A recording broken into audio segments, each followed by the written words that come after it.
Sir इतना दिन हो गया डाउट भी भूल गए। शायद 176 में डाउट था लिखा हुआ है। तो लिख लिया करो ना भाई, कहाँ डाउट है। गजब नहीं करते हैं लोग। लिखा है वैसे बता sir. 176। Which of the following molecule will be most polar? कौन सा मॉलिक्यूल सबसे ज्यादा पोलर होगा? अच्छा, शायद सिस ट्रांस तो पूछी भी थी तो हमसे। मोस्ट पोलर मॉलिक्यूल कौन सा होगा? और इस केस में हम लोगों के पास 1,3,5 ट्राइक्लोरोबेंजीन दे रखा है। तो बेंजीन वाले पार्ट में 135, मतलब अगर यहाँ क्लोरीन होगा 1 पोजीशन, तो इसके बाद 2 3 यहाँ ले सकते हैं, 4 5 इधर ले सकते हैं। तो मॉलिक्यूल पोलर होगा कि नॉन पोलर होगा, पहले तो ये चीज चेक कर लेते हैं हम लोग। जैसे क्लोरीन वाला पार्ट इधर खींचेगा बॉन्ड को, दूसरा क्लोरीन वाला पार्ट ऊपर खींचेगा, और लेफ्ट वाला साइड नीचे खींचेगा। तो इन तीनों का नेट डाइपोल मोमेंट क्या होना चाहिए? नेट समेशन क्या होना चाहिए बताओ? 0। 0। तो इस केस में डाइपोल मोमेंट वाला पार्ट 0 है। 0 से मिनिमम कुछ भी नहीं हो सकता। जबकि यहाँ पूछा है मोस्ट पोलर। मोस्ट पोलर का मतलब सबसे ज्यादा डाइपोल मोमेंट किसमें होगा। तो पहले वाले में तो डाइपोल मोमेंट 0 है, मतलब ये तो अपना आंसर नहीं हो सकता, बिल्कुल कंसिडर नहीं करते हुए काम कर सकते इसको। फिर उसके बाद सेकंड वाले केस में अगर बात करें, ट्रांस 1,2 डाइक्लोरो इथीन। तो ट्रांस का मतलब होता है एक डबल बॉन्ड के रिस्पेक्ट में जो सेम टाइप के ग्रुप है, जैसे डाइक्लोरो बोला है, तो उस केस में सेम टाइप के ग्रुप अपोजिट डायरेक्शन में हो। जैसे यहाँ पे कार्बन पे एक क्लोरीन ऊपर के डायरेक्शन में है, तो दूसरे कार्बन पे नीचे के डायरेक्शन में होगा, मतलब जस्ट अपोजिट डायरेक्शन में जाते हुए दिखेंगे, तो उस चीज को ट्रांस बोला करते हैं हम लोग। तो इस केस में हम लोग का ट्रांस 1,2 डाइक्लोरोइथीन वाले पार्ट में क्लोरीन कार्बन को ऊपर खींचेगा, क्लोरीन कार्बन को नीचे खींचेगा। ये दोनों पार्ट एक दूसरे को कैंसिल आउट करेंगे, हाइड्रोजन वाला पार्ट भी कैंसिल आउट करेगा, डाइपोल मोमेंट 0। ये भी आंसर नहीं हो सकता। सिस 1 फ्लोरोप्रोपीन दे रखा। तो अगर सिस 1 फ्लोरोप्रोपीन वाले पार्ट को कंसिडर करें, एक मिनट देखो।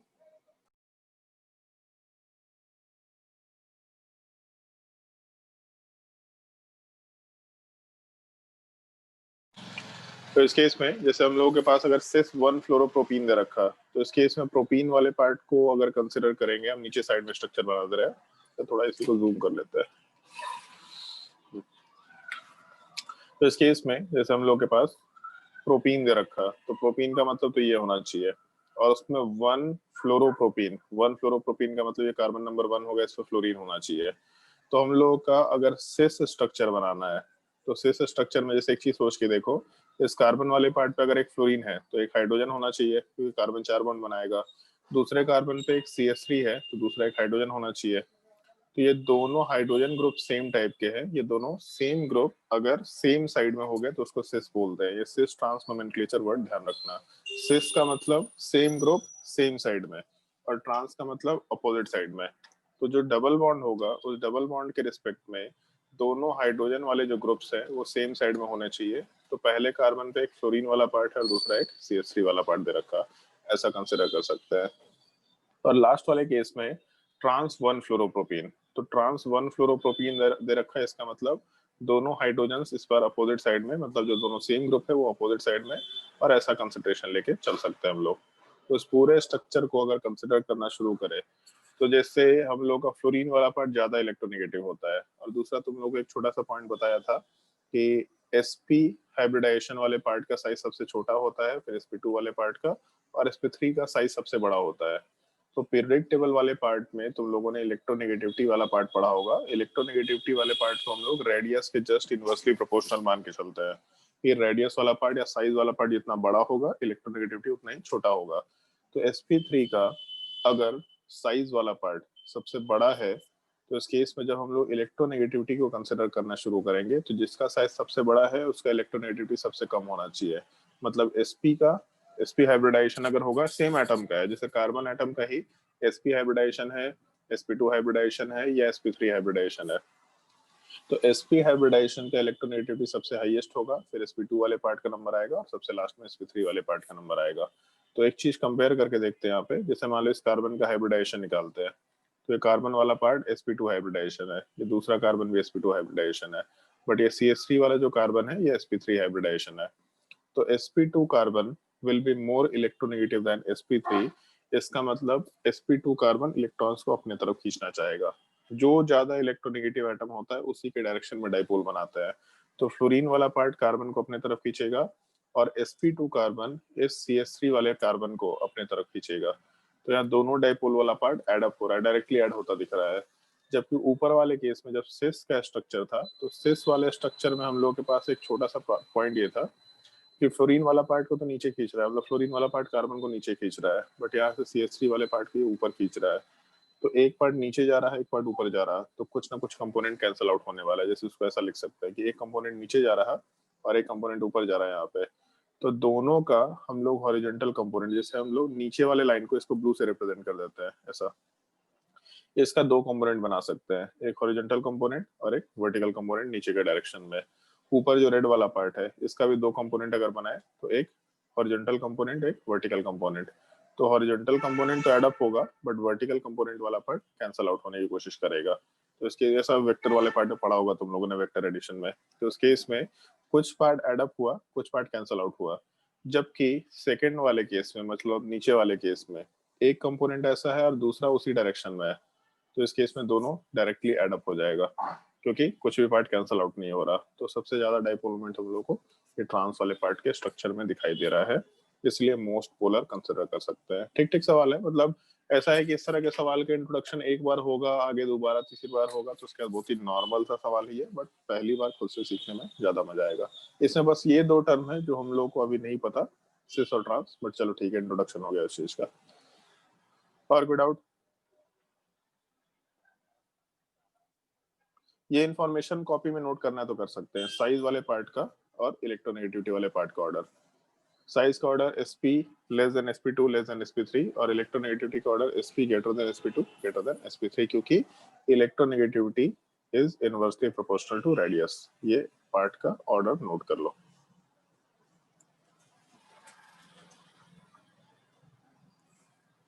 इसके अलावा और कोई डाउट? ऋषि कोई डाउट? No sir. सारा बन गया कि बनाया नहीं? बना लिए सर। सारा बन गया? बनाए हैं सर। कोई डाउट नहीं आया? सर कुछ कुछ क्वेश्चंस में है, वो भी चेक करके बता रहे हैं। ओके, अभी तो बोल दिया कोई डाउट नहीं है, बहुत नालायक है।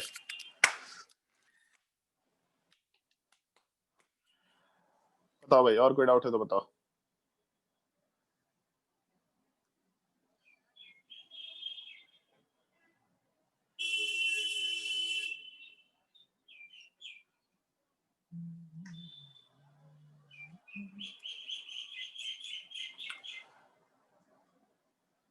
आदित्य कोई डाउट?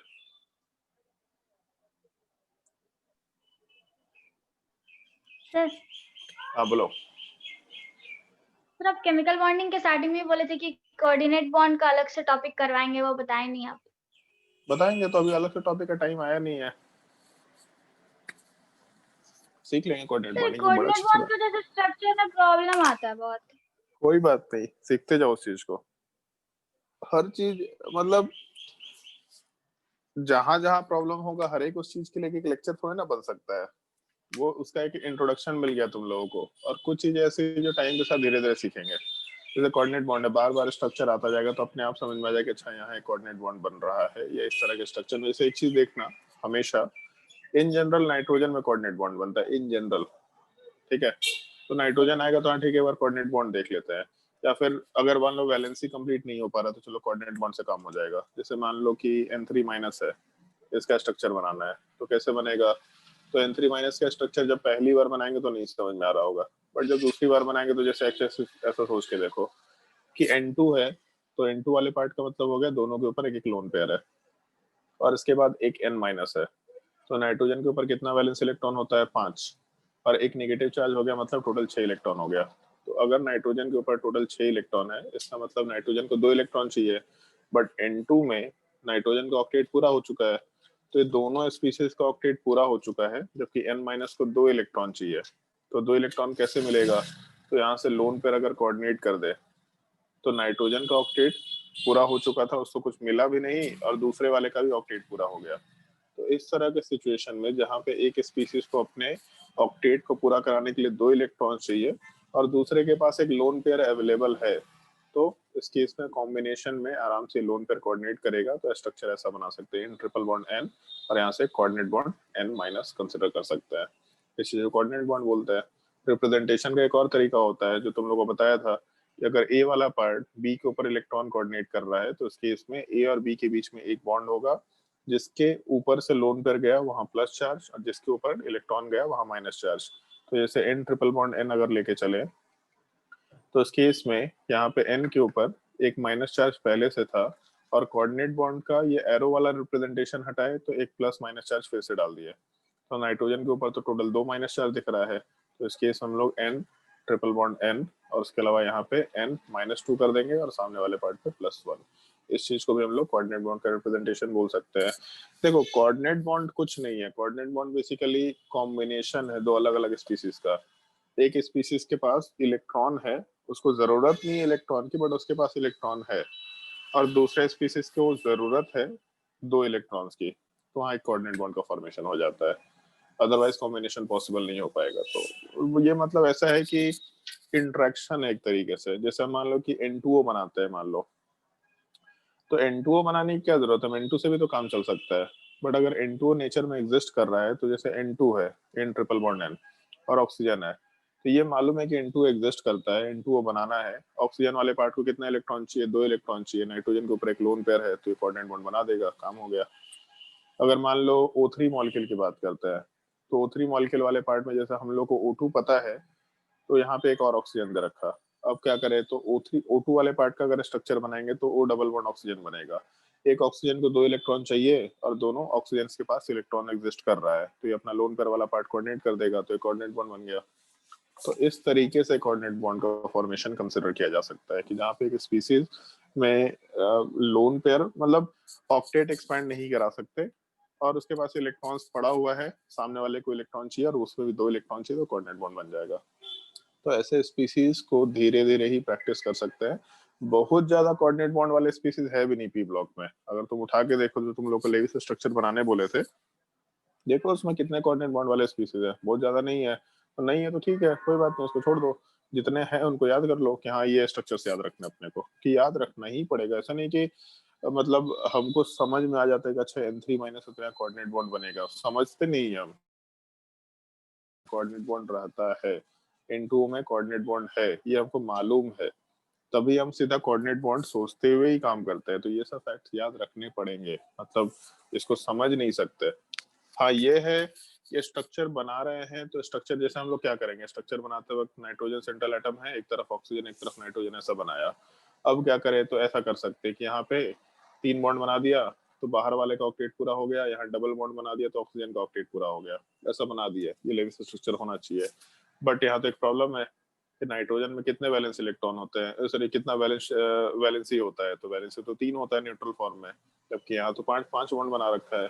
तो अगर नाइट्रोजन को वैलेंसी 3 शो करता है और यहाँ 5 बन रहा है, इसका मतलब कुछ तो गड़बड़ है। तो गड़बड़ है तो इसको कैसे फुलफिल कर सकते हैं, तो इसको फुलफिल करने का तरीका ये है कि ठीक है, नाइट्रोजन वाले पार्ट में यहाँ जो डबल बॉन्ड दिख रहा है, डबल बॉन्ड का मतलब 2 इलेक्ट्रॉन शेयर हुआ, तो ऑक्सीजन को 2 इलेक्ट्रॉन चाहिए बट नाइट्रोजन को नहीं चाहिए। नाइट्रोजन 3 बॉन्ड बना के काम कर चुका है अपना, तो इसमें हम लोग ये डबल बॉन्ड को हटा के कोऑर्डिनेट बॉन्ड बना सकते हैं, कोई दिक्कत नहीं है। ऐसा नहीं है कि केवल यही स्ट्रक्चर सही है, ऐसा भी कर सकते थे। जैसे मान लो नाइट्रोजन नाइट्रोजन ऑक्सीजन है, बोलेंगे नहीं हम तो डबल बॉन्ड ऑक्सीजन ही बनाएंगे, मेरा मन, हम जो करेंगे हम यही करेंगे, मान लेते हैं। तो इस केस में अब जैसे नाइट्रोजन वाले पार्ट को कितना बॉन्ड बनाना है, 3, यहाँ नाइट्रोजन को भी 3 बॉन्ड बनाना है या उसको 3 इलेक्ट्रॉन चाहिए। तो जैसे एक चीज सोचो कि सिंगल बॉन्ड बनाए तो सेंट्रल वाले पार्ट में तो हम लोगों को वैलेंसी कंप्लीट हो गया। अब इस नाइट्रोजन के ऊपर 2 इलेक्ट्रॉन है और इस नाइट्रोजन वाले पार्ट को 2 इलेक्ट्रॉन चाहिए, तो ऐसा भी तो हो सकता है कि यहाँ पे कोऑर्डिनेट बॉन्ड बन जाए, ये भी एक पॉसिबिलिटी हो सकता है। तो आइदर ऊपर वाला स्ट्रक्चर लो या नीचे वाला स्ट्रक्चर लो, दोनों ही हो सकता था, उसमें कोई दिक्कत नहीं है। ऐसा नहीं है कि कोऑर्डिनेट बॉन्ड कोई फिक्स चीज है। अगर ढंग से सुकून से सोचेंगे मॉलिक्यूल का स्ट्रक्चर बना के और मॉलिक्यूल के अंदर गलती निकालने की कोशिश करेंगे तो जज कर पाएंगे कि यहाँ कोऑर्डिनेट बॉन्ड होना चाहिए, अदरवाइज जज नहीं कर सकते। क्या चाहिए, पहले मॉलिक्यूल को का फॉर्मूला देखते ही जज कर ले कोऑर्डिनेट बॉन्ड है, ऐसा नहीं कर सकते। उसको याद रख लो, N3- है तो कोऑर्डिनेट बॉन्ड होगा, ये स्ट्रक्चर है तो कोऑर्डिनेट बॉन्ड होगा, ये स्ट्रक्चर है तो कोऑर्डिनेट बॉन्ड होगा, ऐसा बनाया जा सकता है, उसमें कोई दिक्कत नहीं है। बहुत ज्यादा स्पीसीज नहीं है, याद हो जाएगा धीरे धीरे, उसके लिए ज्यादा परेशान नहीं होने का। और कोई डाउट? सर बुकलेट 1 से है। बुकलेट 1 से है, 1 मिनट बुकलेट 1 में आने दो। बुकलेट 1 में बोलो भाई। सर 75। 75 तक होमवर्क दे दिया? 75 तो है, अच्छा हाँ है। डाइपोल मोमेंट ऑफ, अरे नालायक आदमी, बोले थे ना कि इसको, ये तुम्हारे काम का सवाल नहीं है, लेकिन अपने नोट्स कॉपी में देखना, सॉरी अपने थ्योरी वाले पार्ट में देखना, उसमें एक एग्जांपल करा रखा है जो इसी के ऊपर बेस्ड होगा। देखो यहाँ पे एग्जांपल देखा था इसका? नहीं सर। क्या नहीं देखा था? हम तो बोल दिए थे क्लास में कि ये इसीलिए हम बस करने बोल दे रहे हैं कि खुद से करो तो सीख लेंगे एक बार, कि तुमको पता चल जाएगा अच्छा ये चीज कहाँ का है, सवाल काम का नहीं है। इसे ध्यान रखना थोड़ा, यही तो है, ये तो परसेंटेज यानी कैरेक्टर यहीं पे दिखाई दे रहा है, दिखाते हैं सवाल ये। The gaseous potassium chloride molecule has a measure dipole moment of 10 dB, which indicates that it is a very polar molecule. The separation between the nuclei is इतना, calculate the percentage ionic character in the KCl molecule. तो यहाँ पे molecule का observe dipole moment दे रखा है, molecule का bond length, जैसे separation between nuclei दे रखा है। सेपरेशन बिटवीन न्यूक्लियाई का क्या मतलब है कि दो एटम्स के बीच में जो बॉन्ड बन रखा है, तो दोनों के न्यूक्लियस के बीच का जो डिस्टेंस है, ये सेपरेशन बिटवीन न्यूक्लियाई है। इसी चीज को तो हम लोग बॉन्ड लेंथ भी बोला करते हैं। तो इस केस में हम लोग का बॉन्ड लेंथ दे रखा है, तो बॉन्ड लेंथ मालूम है हम लोगों को, मॉलिक्यूल का जो ऑब्जर्व डाइपोल मोमेंट है वो चीज पता है, और परसेंटेज यानी कैरेक्टर का फॉर्मूला क्लास में बताए थे हम, और काम का ये नहीं है बट फिर भी ध्यान रखने का है। एक्सपेरिमेंटल डाइपोल मोमेंट मतलब observe dipole moment divided by theoretical dipole moment. बस एक चीज करना होता है कि जैसे मान लो पोटेशियम क्लोराइड है KCl, अगर हम लोगों को इसका थ्योरेटिकल डाइपोल मोमेंट कैलकुलेट करना है तो हम लोग कैलकुलेशन करते वक्त ऐसा मान के चलते हैं कि अगर हम लोग का ये कंपाउंड कंप्लीटली आयनिक होता है, जैसे यहाँ पे K+ और Cl- होता है, कंप्लीटली आयनिक कंपाउंड होता है, तब उस केस में कितना डाइपोल क्रिएट होता है, उस चीज को थ्योरेटिकल डाइपोल मोमेंट बोला जाता है। तो ऐसे एक चीज सोच के देखो कि जब हम लोग का कंप्लीट K+ बनेगा या Cl- बनेगा, तो हम लोग को जो चार्ज है वो 1 यूनिट डेवलप हो रहा है, मतलब 1.6 इंटू 10⁻⁻19 कूलम के बराबर ये हो रहा है, डेवलप हो रहा है। और डाइपोल मोमेंट का फॉर्मूला होता है चार्ज का मैग्नीट्यूड इनटू डिस्टेंस। तो दोनों चार्जेस के बीच में जो डिस्टेंस है वो बॉन्ड लेंथ के बराबर है। यहाँ 2.67 इंटू 10⁻⁸ सेंटीमीटर दे रखा। सेंटीमीटर वाले पार्ट को मीटर में कन्वर्ट करके काम करना, क्योंकि हम लोग के पास कूलम वाला पार्ट दे रखा है। तो इस केस में हम लोग चार्ज को जब डिस्टेंस से मल्टीप्लाई करेंगे तो वहां पे हम लोग का आराम से डाइपोल मोमेंट निकल के आ जाएगा। और उसके बाद हम लोग परसेंटेज आयनिक कैरेक्टर वाले पार्ट को अगर कंसिडर करें तो एक्सपेरिमेंटल वैल्यू दे रखा है लेकिन डी में दे रखा है, तो डी वाले पार्ट को हम लोग को कन्वर्ट करना पड़ेगा, इसमें क्या बोलते हैं, डी वाले पार्ट को हम लोग को कूलम मीटर वाले पार्ट में कन्वर्ट करना पड़ेगा। यूनिट का कन्वर्जन वाला पार्ट मालूम होना चाहिए, ऊपर भी दे रखा है, इसको यूज करके भी कन्वर्जन हम लोग कंसिडर कर सकते हैं। जैसे यहाँ दे रखा है ना, एग्जाम्पल में ही दे रखा होगा, डाइपोल मोमेंट वाला पार्ट है, कूलम मीटर ही दे रखा है, छोड़ो इसको नहीं ले रहे, नीचे वाले पार्ट को देख लेता है। यहाँ वाले पार्ट में ESC सेंटीमीटर दे दिया है। अरे यार कहाँ है डाइपोल मोमेंट, देखना ऊपर जहाँ पे डाइपोल मोमेंट वाला टॉपिक पढ़ा रखा है वहाँ पे कन्वर्जन यूनिट दे रखा है, उस कन्वर्जन यूनिट वाले पार्ट को यूज कर लेना। हम दिखा देते हैं अभी के लिए, एक मिनट, क्योंकि वो जो न्यूमेरिकल एस्पेक्ट वाला पार्ट है ये तुम्हारे सिलेबस का पार्ट नहीं है, तो तुमको ये सवाल नहीं पूछने वाला। बहुत पहले एक बार जेई एडवांस में कभी आया था, तो इसलिए इसको लोग इंक्लूड कर लेते हैं अपने काम में, बट काम का नहीं है। बस सीख लो इसको कैसे होता है, ये मालूम होना चाहिए, थ्योरेटिकल एस्पेक्ट मालूम होना चाहिए कि परसेंटेज यानी कैरेक्टर का मतलब क्या होता है, अदरवाइज फिर काम का नहीं है। डाइपोल मोमेंट कहाँ गया जी, हाँ ये चीज 1 dy इज इक्वल टू 3.33। हमको 3.33 तक ध्यान था, बट वो 5, 6, 7, 4 वाला पार्ट ध्यान नहीं है, बट ठीक है उसको यूज नहीं भी करेंगे तो काम चल जाएगा। 1 dy is equal to 3.33 into 10⁻30 coulomb metre. ये पार्ट थोड़ा ध्यान रखने का है। और ये ESU सेंटीमीटर उतना काम का तो नहीं होता है, फिजिक्स में काम में आएगा। फिजिक्स में जब क्लास 12 में जाएंगे तो इलेक्ट्रोस्टैट में वहां पे भी सेम चीज आता है, वहां पे डाइपोल मोमेंट कैलकुलेट करना होता है, तो वहां पे कन्वर्जन का फैक्टर अपने आप याद हो जाता है, तो इस चीज को यूज कर सकते हैं। वहां पे वहां 10 dy दे रखा था, तो 10 dy is equal to 10 into 3.33 into 10⁻30 coulomb metre. तो यहाँ से हम लोगों को कूलम मीटर के फॉर्मेट में आंसर निकल के आ जाएगा। और परसेंटेज यानी character is equal to mu theoretical, mu experimental divided by mu theoretical into 100 consider कर सकते हैं।